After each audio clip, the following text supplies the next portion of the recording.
আজকে এখানে এত গরমে বানালাম আম পান্না।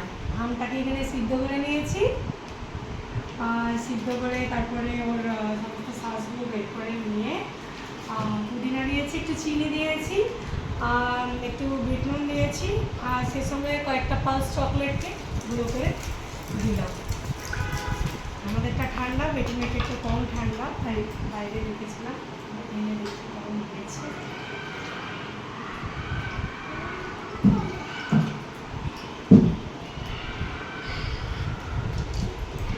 এই যে আমাদের আম পান্না, দেখে কেমন লাগছে?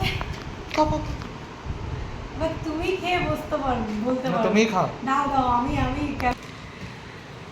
এবারে ও খেয়ে বলবে কেমন হয়েছে। প্রথমবার বানালাম, রিফ্রেশিং। হ্যাঁ, দারুণ। বেটুন পুদিনা খেয়েছো?